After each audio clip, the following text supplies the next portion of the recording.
नमस्कार दोस्तों, स्वागत है आप सभी का आपके अपने YouTube चैनल के शर्मा 620 में। आज अपन डिस्कस करेंगे एक ऐसा टॉपिक जो अपने आप में बहुत ही महत्वपूर्ण भूमिका निभाता है दोस्तों।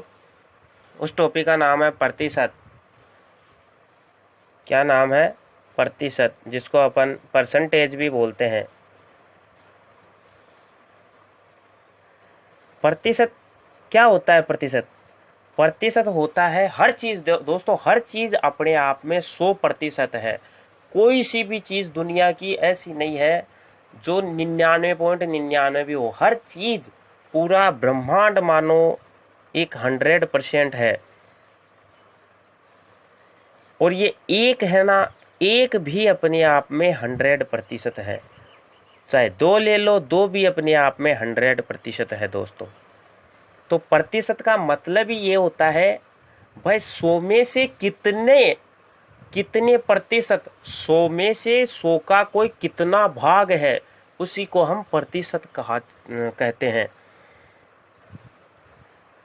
इसके आगे अगर अपन बात करें तो मानो मैं आपको प्रतिशत पढ़ाने वाला हूँ भिन्नों में पढ़ाने वाला हूँ मैं आपको। आज तक आपने प्रतिशत पढ़ा होगा 20%, 30%, 40%, फलाना प्रतिशत, ढीकड़ा प्रतिशत। तो वैसे तो मैं पढ़ाने वाला हूँ नहीं। मैं आज आपके लिए कुछ ऐसी एडिशनल टेक्नोलॉजी लेके आया हूँ जिसके बावजूद आपको फिर दोबारा कभी प्रतिशत देखने की जरूरत नहीं पड़ेगी। तो वो भिन्न पहले मैं बता देता हूँ आपको कि भिन्न कौन कौन सी है जिनके जरिए अपन डायरेक्ट सीधा सा प्रतिशत को याद कर सकते हैं कि कौन सी भिन्न कितने प्रतिशत के बराबर होती है। तो मानो जैसे एक है, एक हमेशा 100% के बराबर होता है। और 1/2 है, वो हमेशा 50% के बराबर होता है। ये भिन्ने आपको याद करनी है दोस्तों। इन भिन्नों के बिना कुछ भी नहीं पड़ा है इस प्रतिशत में। और 1/3 होती है, वो होती है 33 से 1/3%। इसी तरह 1/4 होती है, वो होती है 25%। आप समझ रहे होंगे दोस्तों कि ये वैल्यू किस प्रकार आ रही है। अगर नहीं समझ रही है तो मैं पहले वो चीज़ समझा देता हूँ आपको। ये वैल्यू आ रही है जैसे 1/2 है, तो ये किस तरह से 50% के बराबर हुआ। इसके गुणा में अपन प्रतिशत को, जो प्रतिशत होता है 1/2%, इस प्रतिशत को हटाते हैं और गुणा में 100 लगाते हैं। तो गुणा में 100 लगाने से ये 50 से कट जाती है और ये 50% हो जाती है 1/2 की वैल्यू। और एक चीज और बता दो दोस्तों आपको, जो ये नीचे वाली संख्या है उसका हमेशा जो ऊपर वाली संख्या है वो ये साइड वाली संख्या होती है। यानी 4 का 25% क्या है? 1। इसी तरह से 3 का 33.5 या 33 से 1/3% क्या है? 1। जो भी ऊपर वाली संख्या है वो इस नीचे वाली संख्या का इतना प्रतिशत होती है। जैसे ये 2 है, इसका ये 1 कितने प्रतिशत है? 50%। या इस तरह से मान लो कि जो ऊपर वाली संख्या है वो इस नीचे वाली संख्या का कितने प्रतिशत है? 50%। तो ये चीज आप बिल्कुल ध्यान में रखना दोस्तों कि जो भी ऊपर वाली संख्या होती है वो नीचे वाली संख्या का इतना प्रतिशत होती है। ये बहुत ही महत्वपूर्ण बात है दोस्तों। ये गांठ बांध कर याद रख लेना, क्योंकि इसके बिना कुछ भी नहीं है। आगे मैं आपको भिन्न और बता देता हूं। जैसे 1/5 है, तो ये किसके बराबर होता है? 20% के बराबर। फॉर एग्जाम्पल आपको बताया था अभी मैं कि 1/5 गुणा 100, तो 20% के बराबर हो जाता है। इसके अलावा 1/6 है, वो किसके बराबर होता है? 16 सही 2/3% के बराबर। इसके अलावा 1/7 है, वो किसके बराबर होता है? 14 सही 2/7%। ये प्रतिशत आपको निकालना ही आ गया होगा। फॉर एग्जाम्पल मैं और अच्छी तरीके से समझा देता हूं आपको कि जैसे ये 1/7 है, इसको 14 से ही 2/7% कैसे लिख दिए अपन।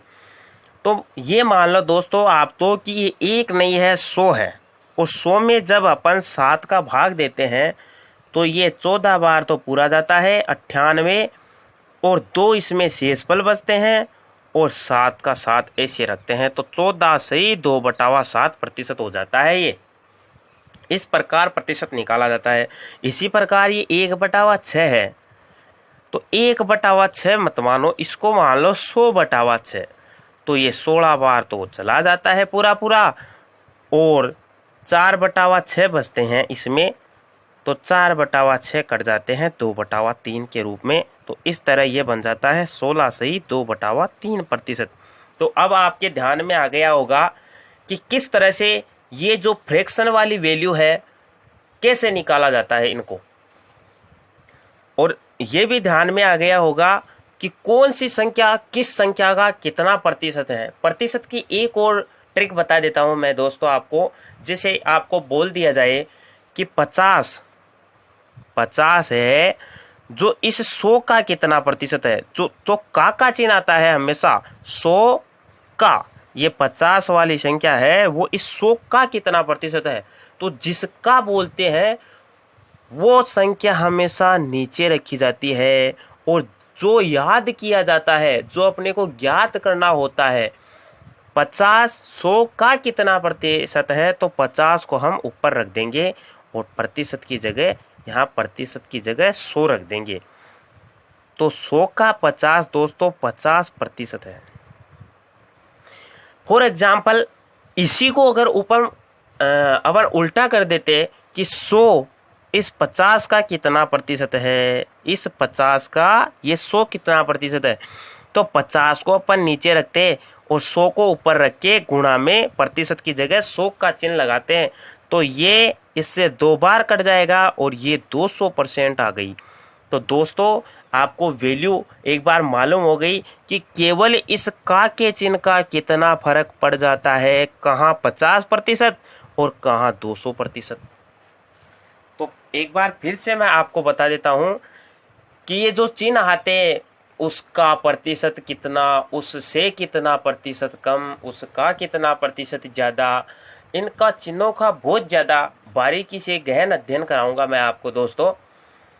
तो अब अपन ने जो मोस्ट इम्पोर्टेंट बातें थी प्रतिशत के बारे में वो जान ली है। अब अपन जैसे जैसे क्वेश्चन डिसाइड करेंगे उसी तरह से आपको इनकी वैल्यू अपने आप याद होती चली जाएगी। 2% वैल्यू ऐसी है दोस्तों जो आपको बिल्कुल याद करने की जरूरत ही नहीं है, वो आपको मैं बता देता हूँ। जैसे एक तो है 1/9, ये 1/9 की वैल्यू होती है 11 से 1/9%, और एक है 1/11, इसकी वैल्यू होती है 9 से 1/11%। तो दोस्तों ये आपको देखते ही आ गया होगा कि बहुत गजब की चीज है, क्योंकि जो 1/9 है उसको अपन पीछे रखते हैं 11 आगे लगा के, और जो 1/11 है उसको अपन पीछे रखते हैं 9 आगे लगा के। तो ये सीधा सा याद भी हो गया होगा अभी तक आपको।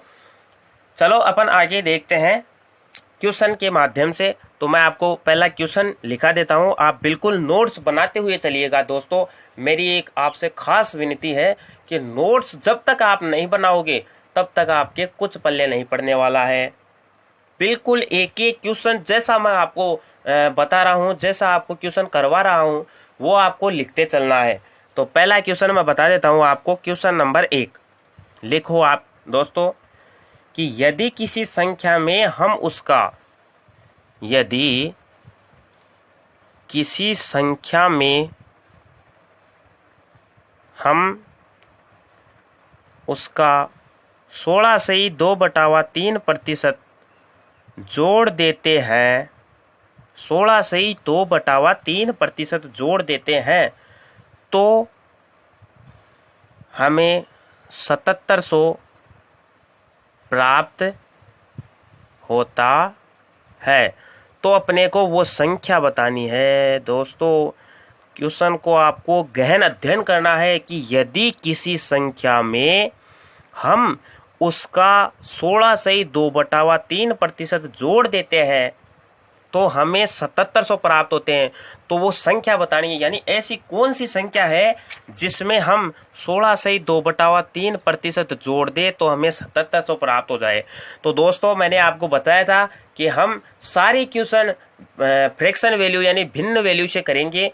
तो जो 16/2/3% क्वेश्चन ने अपने को दे रखा है, उसी 16/2/3% की फ्रैक्शन वैल्यू अपने को याद होनी चाहिए। तो 16/2/3% की वैल्यू आपको मैं बताया था 1/6। 1/6 जो प्रतिशत होता है उसकी वैल्यू होती है 16/2/3%। 1/6 की वैल्यू 16/2/3% होती है। अब क्वेश्चन अपने को कह रहा है यदि किसी संख्या में हम उसका 16/2/3% जोड़ देते हैं, जब भी क्वेश्चन में संख्या दी जाती है तो हम उसे बेस वैल्यू मानते हैं दोस्तों। तो अपने को मान लो ये संख्या है, हम इसमें ऊपर वाली संख्या जोड़ते हैं तो हमें क्या प्राप्त होता है 7। जबकि क्वेश्चन क्या बोल रहे हैं कि यदि किसी संख्या में हम उसका 16/2/3% जोड़ देते हैं, अपन 16/2/3% ही क्यों जोड़े, क्योंकि क्वेश्चन ने कहा है। तो अपन संख्या मान लेते हैं 6 और संख्या 6 का 16/2/3% क्या है 1। तो 16/2/3% संख्या 6 का जो भी ऊपर वाली संख्या होती है उसका ये प्रतिशत है। तो क्वेश्चन ने कहा है कि 16/2/3% जोड़ देते हैं, तो अपन जोड़ेंगे इसमें इसका 16/2/3% क्या है 1। तो ये संख्या बन जाती है अपने पास 7। जबकि क्वेश्चन ने क्या कहा है कि संख्या बन जाती है 7700। तो क्वेश्चन के अनुसार यहाँ 7700 लिख देंगे दोस्तों। अब ये 7700 इससे कितने गुना ज्यादा है, तो आपको पता होगा कि ये इससे 1100 गुना ज्यादा है। तो अपने को संख्या को भी 1100 गुना ज्यादा कर देनी है, गुना 1100। तो अपने को संख्या प्राप्त हो जाएगी 6600। है ना कितना बढ़िया दोस्तों। इतना आसान तरीका और इतना गजब तरीका पूरे YouTube पर आपको कहीं देखने को नहीं मिलेगा। मैं बता रहा हूं, बस आप मेरे पढ़ाए हुए और मेरी बताई हुई बातों को एकदम ध्यान से नोट करते हुए चलना, आपको क्वेश्चन बिल्कुल समझ में आ गया होगा दोस्तों। एक बार फिर से मैं बता देता हूं आपको। क्वेश्चन ने कहा है कि यदि किसी संख्या में हम उसका 16/2/3% जोड़ देते हैं तो हमें 7700 प्राप्त होता है। तो वो संख्या ज्ञात करनी है अपने को। तो दोस्तों आप सभी को पता था, मैंने सब बातें बताई थी कि जो नीचे वाली संख्या होती है उसका ऊपर वाली संख्या इतना प्रतिशत होती है। तो क्वेश्चन में दे रखा है 1/6। 1/6 इस 6 का 16/2/3% क्या है, ये 1 है। तो क्वेश्चन ने कहा है कि इस संख्या में अपन ने ऐसा क्या जोड़ा कि हमें 7700 प्राप्त हुई। तो वो तो हमें अपने को पता है नहीं है ऐसा क्या जोड़े। तो जो नीचे वाली संख्या है अपन उसमें उसका 16.5% यानी 16/2/3%, इसकी ऊपर वाली संख्या है 1। तो नीचे वाली संख्या में अपन उसका ये 1 जोड़ते हैं तो अपने को प्राप्त होता है 7। जबकि क्वेश्चन ने कहा है कि ये अपने को 7 नहीं 7700 प्राप्त होता है। तो 7700 प्राप्त होता है, ये इससे कितने टाइम ज्यादा है 1100 टाइम गुना ज्यादा है। तो नीचे वाली जो संख्या है उसको भी अपन 1100 टाइम ज्यादा कर देंगे और ये अपने को 7700 प्राप्त हो जाएगी। अगला क्वेश्चन डिसाइड करते हैं दोस्तों। अगला क्वेश्चन लिख लीजिए आप। यदि किसी संख्या में हम उसका 14/2/7% घटा दे, यदि किसी संख्या में हम उसका 14/2/7% घटा दे तो हमें 4800 प्राप्त होते हैं। तो अपने को संख्या ज्ञात करनी है। तो दोस्तों बहुत ही इजी क्वेश्चन है ये। अभी जैसे मैंने आपको जो तरीका बताया उसी तरीके से कीजिएगा कि 14/2/7 जो है 14/2/7 इसकी फ्रैक्शन वैल्यू क्या होती है। तो इसकी फ्रैक्शन वैल्यू होती है 1/7। अब क्वेश्चन क्या कह रहा है, बिल्कुल ध्यान से पढ़ना है कि यदि किसी संख्या क्या माननी है अपने को, हमेशा बेस वैल्यू वाली संख्या ही माननी है अपने को। यदि किसी संख्या में हम उसका 14 से ही 2/7% घटा दे तो हमें 4800 प्राप्त होते हैं। ये संख्या है बेस वैल्यू वाली। तो इसका 14 से ही 2/7% क्या होता है, ये ऊपर वाली संख्या होती है। इस संख्या का 14 से ही 2/7% ये ऊपर वाली संख्या होती है। तो इस संख्या में से अपन ऊपर वाली संख्या माइनस यानी घटा देंगे तो अपने पास 6 बच जाएगा। जबकि क्वेश्चन ने क्या कहा है कि अपने को 4800 प्राप्त होते हैं। तो 4800 इससे कितने टाइम ज्यादा गुणा है, तो ये है 800 टाइम ज्यादा गुणा। तो अपने को जो संख्या पता करनी है उसी को भी हम 800 से ज्यादा गुणा कर देंगे तो अपने को संख्या प्राप्त हो जाएगी 5600। है ना मजे की बात दोस्तों। कितना इजी क्वेश्चन, जो इतना भयंकर क्वेश्चन माना जाता है अपने आप में, उसका इतना अच्छा तरीका मैंने बताया है कि आपको बिल्कुल पलक झपकते ही, ये तो अभी मैं करवा रहा हूं क्वेश्चन, जब आप इनको प्रैक्टिस के साथ उतारोगे तो आपको ये सब करने की जरूरत नहीं पड़ेगी। आपको भिन्न को याद होते ही जैसे ही आपके दिमाग में चली जाएगी भिन्न, उससे अपने आप 1 टाइम 2 टाइम जितने टाइम गुणा है वो गुणा हो जाएगा और वो ही गुणा बेस वैल्यू के साथ करने पर आपका आंसर आ जाएगा। अगला क्वेश्चन देखते हैं अपन दोस्तों। क्वेश्चन है अगला, लिख लीजिएगा आप। यदि 4800 में हम उसका 12.5% जोड़ देते हैं, यदि 4800 में हम उसका 12/1/2% जोड़ देते हैं तो हमें क्या प्राप्त होगा।